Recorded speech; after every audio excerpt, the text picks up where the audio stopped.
All right, welcome back to Sunrise. It is 6:17 and 45, 46, 47 seconds. And that means it's time for your Tuesday headlines with the one and only... Tickle Neck. Good morning. How are you? What?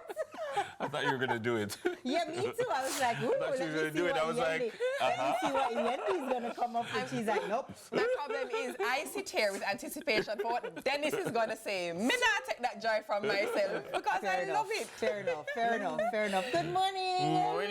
Who's ready for the headlines? It's us. We are We're born. ready. We're Are we? ready. Okay. Let's get into Let's do it. Let's do it. All right. So, 2 students killed in Clarendon crash. Driver arrested while trying to flee. So, a tragic crash on Bustamante Highway in Clarendon on Monday morning claimed the lives of 2 Lennon High School students and injured several others. The collision occurred around 8:30 a.m. when a black Subaru sedan operating as an illegal taxi slammed into a white Toyota Probox near Foga Road. The Subaru was reportedly being pursued by police and transport authority personnel in Maypen, but eluded them before the crash.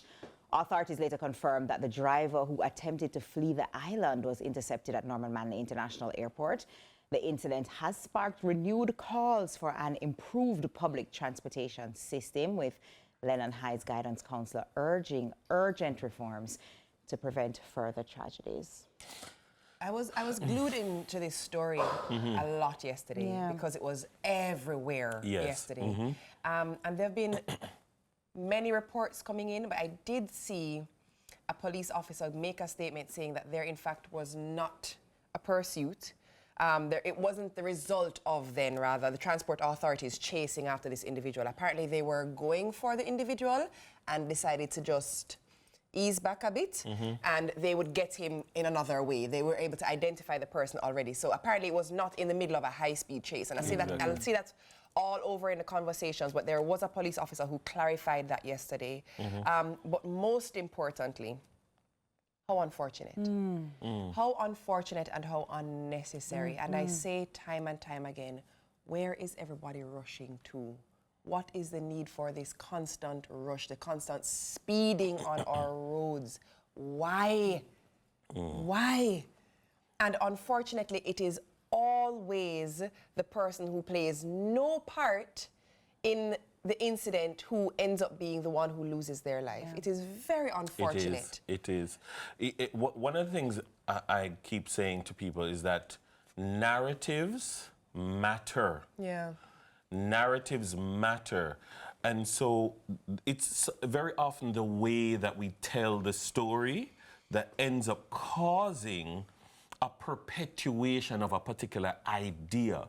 So if there is national outrage to be generated, the response is the police were chasing the person, and that's why.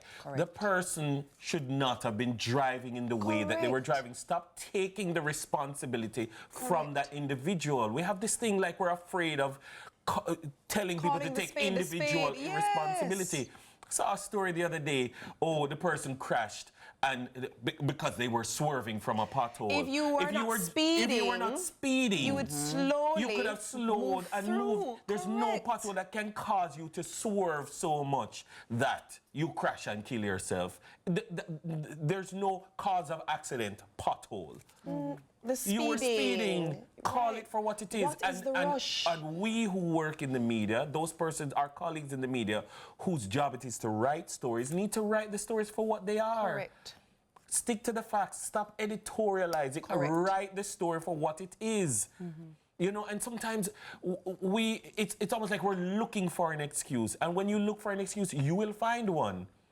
Yeah. And it infuriates me sometimes when I say, but hold on, why aren't we talking about what we're supposed to talk about? Talk about this wicked man and this person who, by all indications, had no intention to take responsibility for what they were doing. Especially evidently by him fleeing. Yes, He fled the scene and tried to flee the country. You were driving a motor vehicle as a taxi, because the taxi operators, the proper taxi operators would tell you, stop calling them taxis. Right. They are not taxis. So you were driving the vehicle as a taxi, you were being, and so the system, because we have a way, renewed calls for a system.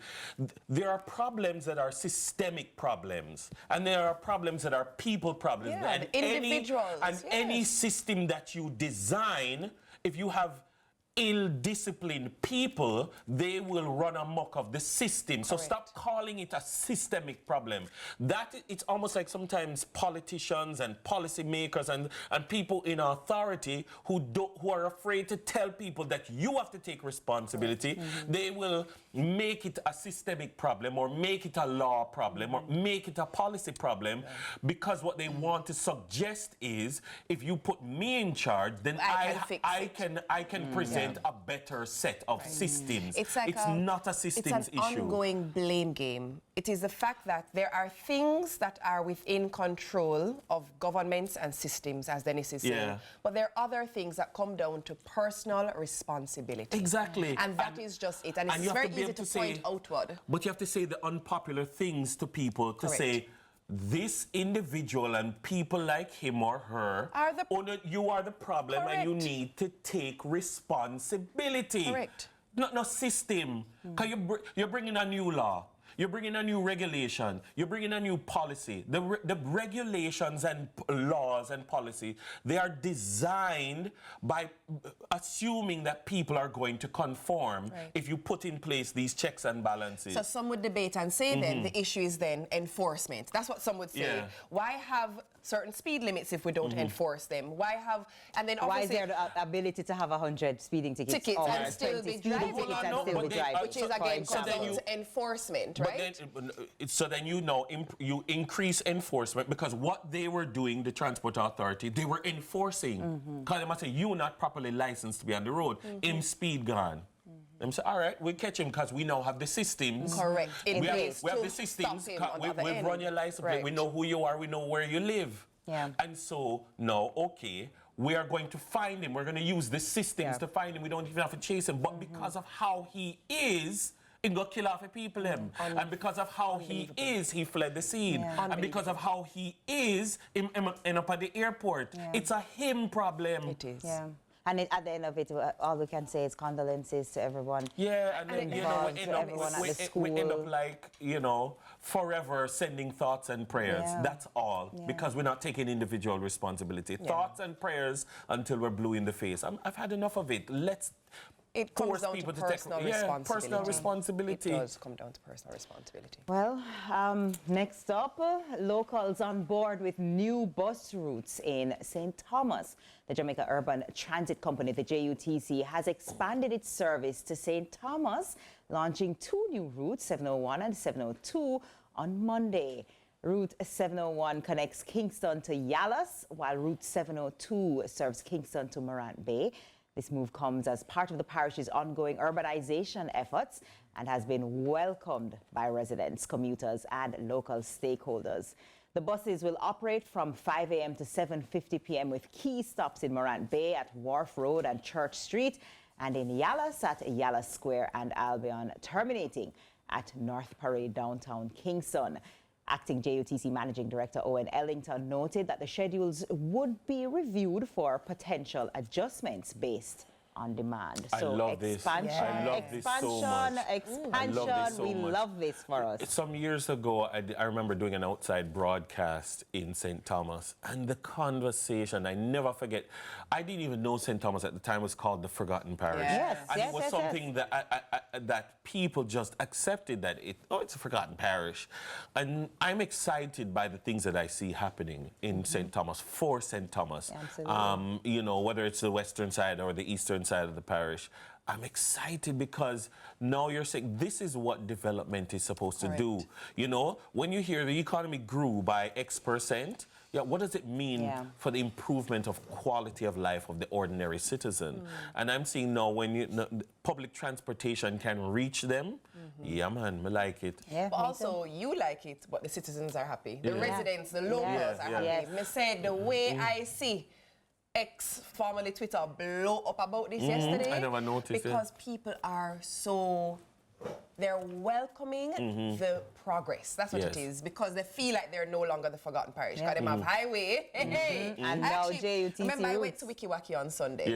And when I reached and I saw the roundabout and the big bull base sign, and I said, "Whoa, this is new." And it was so easy. The access was so easy. But now, as Dennis just said, when you have certain infrastructural developments happening, then things like these happen. So better transport happens. What's going to come next is more development, rehousing, more commercial developments. You're going to see a massive expansion now, and I think St. Thomas deserves and is super happy about this. I love it. I love it. Take care of the buses. Take care of everything that comes to St. Thomas. That's all we have to leave off with. All right. That's it for me. Thank you very much. After the break, we're packing our bags to spend Christmas on the cliffs in Destination Tuesday. We'll be right back. You'd have to force me. Where's my grip?